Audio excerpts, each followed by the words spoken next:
ખંભાતની મિતલી સેવા સહકારી મંડળીનો secretary ઝડપાયો। Secretary Rameshbhai વાળંદ સહિત 10 ઇસમોએ કેડીસીસી બેંકમાંથી 2.04 કરોડ ઉપરાંતની છેતરપિંડી કરી ઉચાપત કરી હતી। ઝડપાયેલ આરોપીને કોર્ટમાં રજૂ કરાયો। કોર્ટ દ્વારા સેક્રેટરી રમેશભાઈ વાળંદના 4 દિવસના રિમાન્ડ મંજૂર કરાયા। ડીવાયએસપી એસબી કુપાવતે માહિતી આપી।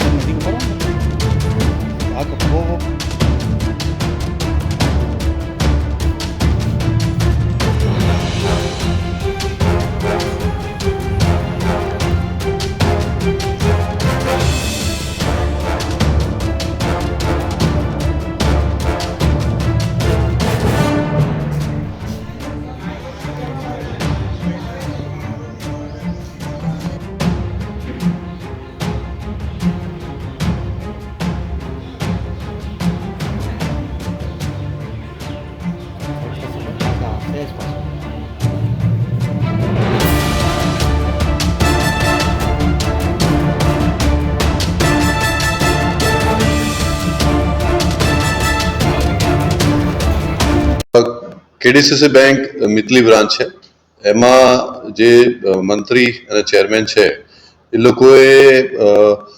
લોકોને લોનો આપી છે, કારણ કે બેંક લોન આપવાનું કામ કરી રહી છે। તો એ લોનો મેળવી અને લોનોના પૈસા જે છે એ સભાસદોએ ભરી દીધા, પરંતુ એ પૈસા જે છે એ આ મંત્રી, ચેરમેન અને જે અન્ય સભ્યો છે એમણે બેંકમાં જમા નહીં લઈ અને પોતાના અંગત કોઈ જગ્યાએ પૈસા વાપરી અને બેંક સાથે છેતરપિંડી, ચીટિંગ કરેલું છે।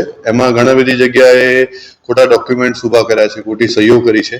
એટલે ખંભાત રૂરલ પોલીસ સ્ટેશન ખાતે આઈપીસી કલમ 409, 408, 467, 471, 120B, 114 મુજબનો ગુનો દાખલ કરવામાં આવેલો છે।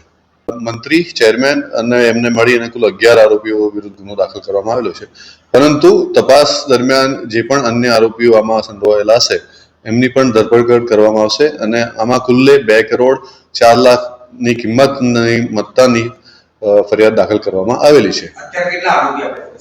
અત્યારે જે મંત્રી જે છે રમેશભાઈ વાળંદ કરીને છે, જે કેડીસીસી બેંકના મંત્રી છે, એમની ધરપકડ કરવામાં આવેલી છે।